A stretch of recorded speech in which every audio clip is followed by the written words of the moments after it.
What?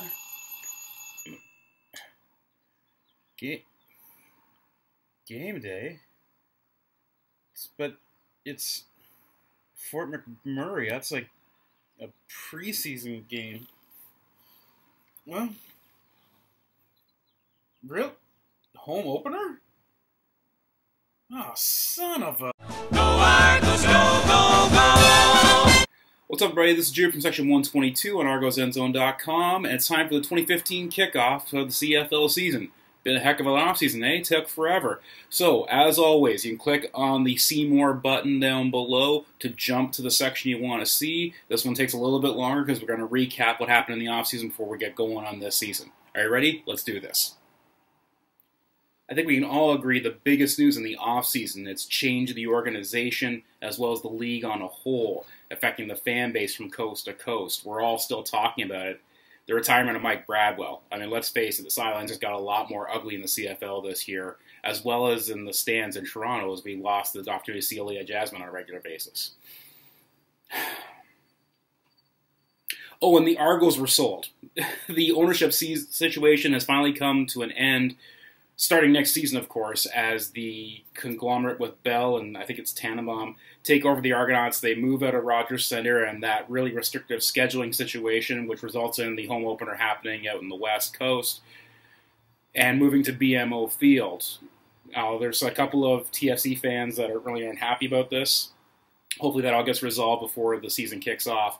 But that's just a huge relief and weight off the shoulders of this entire organization. You're already seeing the results as they were able to re-sign head coach Scott Milanovich and GM Jim Barker to 3-year contract extensions. There's a great interview on the Argonauts website where Scott Milanovich talks about the Argos becoming a destination organization. I love that term because what you want to see from this group, of course, is to build toward another Grey Cup win. 16 is a lot, but hey, if we're talking digits, then I still got, 4 toes that need rings, right? Other moves in the offseason, you're talking about the trade with Saskatchewan, bringing Ricky Foley, the 100th Grey Cup Canadian Most Valuable Player, back into the fold in exchange for Shea Emery. The maturation and progress with Corey Greenwood made this deal possible as he's been able to strengthen up the linebacking core, and being a non-import as Shea Emery has helped balance that out. So now what you've got is a really strong defensive line when you've got Foley coming off of one side and Okpulugo, Defensive Rookie of the Year in the East, coming off the other. This is going to make things very difficult for opposing quarterbacks, makes that really exciting for us. Speaking of quarterbacks, Ricky Ray hasn't fully recovered from his offseason shoulder surgery. He's on the 6-game disabled list. They're going to start with Trevor Harris at quarterback, who is a consistent, not game-breaking quarterback, but he will consistently move the sticks. So it'll be interesting to see how the early season progresses with that crew. It's going to be fun, man. It's going to be a good time.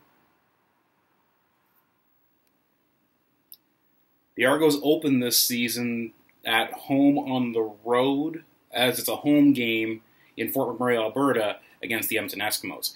Edmonton, of course, has a very, very strong defense with leaders at all 3 levels. Odell Willis coming off the end, J.C. Sherritt in the middle for the linebackers, and former Argo Patrick Watkins putting half the field on shutdown at a corner. It's going to be very challenging, I think, for the Argos to move the ball against this team and this Chris Jones defense. Not a huge turnover on for their roster this offseason, which means one more year of experience compared to the Argos looking at some new faces and some new positions. I think it's going to be a challenge for the Argos to move the ball this game. It's going to be a battle of field position where Swayze Waters can probably have as big an impact as anybody in terms of how this game plays out on the scoreboard. When Edmonton's on offense, the Argos will have to account for tough-as-nails quarterback Mike Riley and his most dangerous weapon, Adarius Bowman.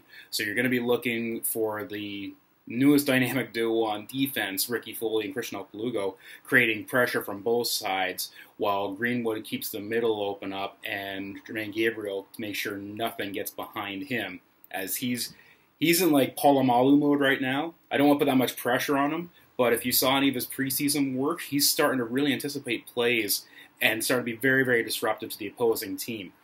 If I had to pick somebody, I would keep an eye on number 5 on defense this year. I think he's going to make a lot of noise in a very, very good way for the Double Blue.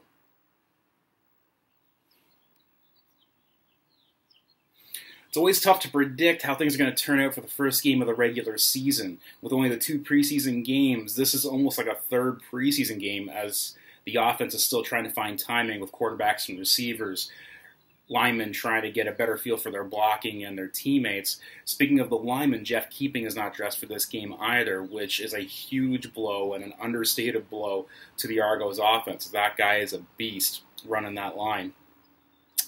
So, with both defenses looking that strong, I think this could be a low-scoring game. I think both teams are going to be double digits, but under 20. So I'm going to say the Double Blue comes out on top with a 19-15 score. And that score doesn't seem quite as unreasonable thanks to the new CFL rule changes, making the point after convert not quite automatic as it's from the 30-yard line. You're going to see a lot more 2-point attempts this season, which is going to be so much fun for us to watch. Who do you think you should be watching this game? Here's a couple that I'm going to be keeping an eye on. On defense, as I mentioned before, I'm looking for Jermaine Gabriel to make a big impact right off the bat. Watch him cement himself as the #1 guy in this league in terms of being defensively deep down the middle. On offense, I'm very curious to see how newcomer Brandon Whitaker is going to fit in. Scott Malema has already said he's going to be dressing as the starter. They also signed Chad Cackert, 100th Grey Cup MVP, and Dave Stala, who's been a thorn in the side for the Argos for years as a member of the Ticats and the Owls. So we'll see how those guys mesh in. Stala is dressed for this game. Cackert is on the practice roster. But I'm curious to see how Whitaker makes that, what type of impression Whitaker makes off the start here. Again, you've got Trevor Harris, who is not flashy but consistent in terms of moving the sticks. So you may see a more balanced running attack to try to take some of that pressure off him. Not that he can't handle the pressure, but even more so as an outlet receiver coming out of the back end. I'm curious to see Brandon Whitaker's impact today, so keep an eye on him, and of course, Jermaine Gabriel making noise on defense. That'll wrap things up for week 1. Hope you had some fun. As always, we're all over social media. You can follow us on Twitter. We've got ourselves on Facebook. You may be watching us on YouTube right now, so feel free to check and comment on all of that we've got posted there, and we'll leave any comments. You want to see something different, see more of something else, let us know. We'll do it. It's not cost us anything any of us, right? So, get in front of your TVs, 5 o'clock Eastern Time on TSN on Saturday. If you haven't made the trip to Fort McMurray, a tip of the cap to you, as I was not able to make that work. So make a lot of noise for your hometown Toronto Argonauts while you're out there. And until next time, this is Drew from Section 122 in Argos Enzo. Ride the rail.